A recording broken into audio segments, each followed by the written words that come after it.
নমস্কার বন্ধুরা, আমার আরও একটি নতুন ভিডিওতে আপনাদের সকলকে স্বাগত জানাই। আজ আমরা লখনৌতে।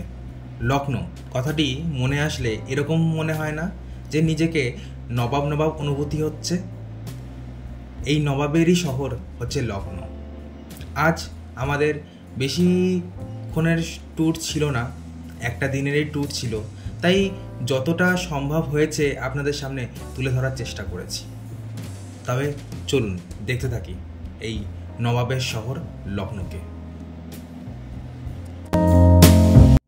এই লখনৌর অলিগলিতে আনাচে কানাচে অনেক ইতিহাস লুকে আছে। আজকে আমরা এই ঐতিহাসিক শহরে সেই ইতিহাসগুলোই দেখতে চলেছি এই ভিডিওর মাধ্যমে। সামনে যেই গেটটি দেখতে পাচ্ছেন এটি হলো ছোট ইমামবাড়া। চলুন তাহলে দেখতে থাকি এই ভিডিওর মাধ্যমে।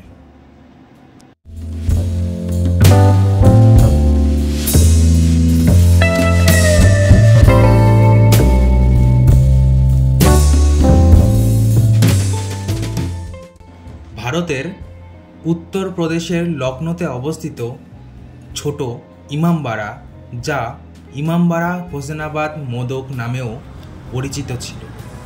এখন আপনারা সেই ছোট ইমামবাড়ার সামনের দৃশ্যটি দেখতে পাচ্ছেন।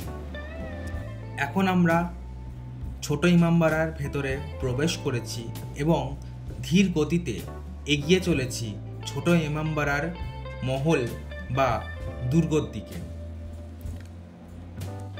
ছোট ইমামবাড়া 1839 সালে আয়োধ্যের নবাব মোহাম্মদ আলী শাহের কর্তৃক শিয়া মুসলিমদের জন্য একটি জমায়েত হল হিসেবে নির্মিত হয়েছিল। পরবর্তীকালে তার এবং তার মায়ের সমাধিস্থল হিসেবে কাজ করে।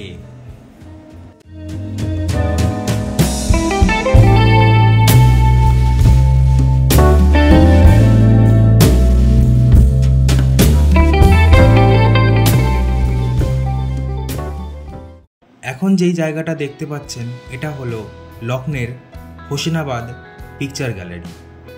লখনৌর অসংখ্য ইতিহাস এইখানে সজ্জিত আছে। ভেতরে ফোন বা ক্যামেরার অ্যালাউ ছিল না বলে আমরা ভেতরের দৃশ্যগুলো আপনাদের দেখাতে পারিনি।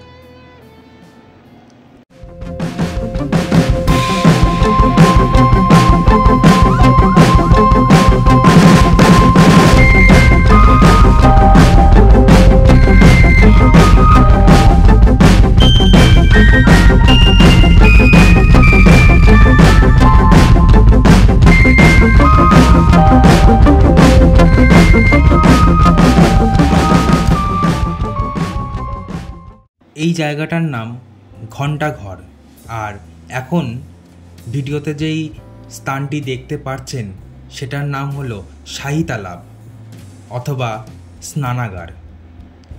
এইখানে মুঘল রানীরা স্নান সারতেন। এই জায়গাটা তিনারা এসে স্নান করতেন এবং বিশ্রামও করতেন।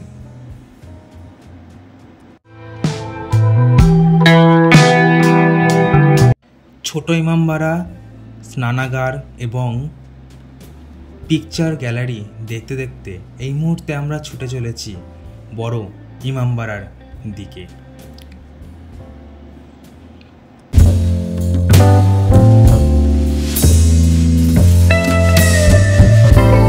ইতিমধ্যে আমরা পৌঁছে গেছি বড় ইমামবাড়া। এটা ইমামবাড়ার সামনের দৃশ্য দেখতে পাচ্ছেন। বড় ইমামবাড়া ভারতের লখনৌতে অবস্থিত একটি ঐতিহাসিক স্মৃতিস্তম্ভ। 1784 সালে নবাব আসাফউদ্দৌলার কর্তৃক এই বড় ইমামবাড়াটি নির্মাণ করা হয়।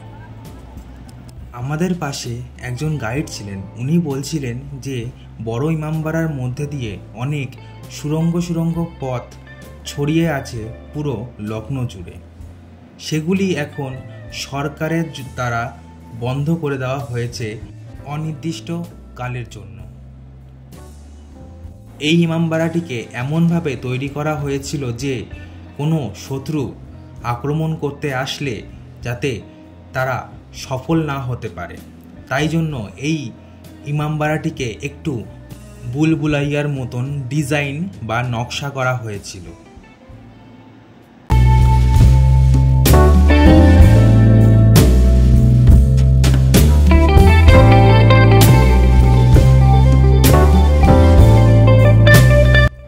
আপনাদের যদি ভিডিওটি ভালো লেগে থাকে তাহলে লাইক করবেন, কমেন্ট করবেন এবং সাবস্ক্রাইব করে যাবেন আমার এই চ্যানেলটিকে। আপনাদের সাথে আবারও দেখা হচ্ছে নতুন একটি স্টোরি ব্লগ নিয়ে। ধন্যবাদ।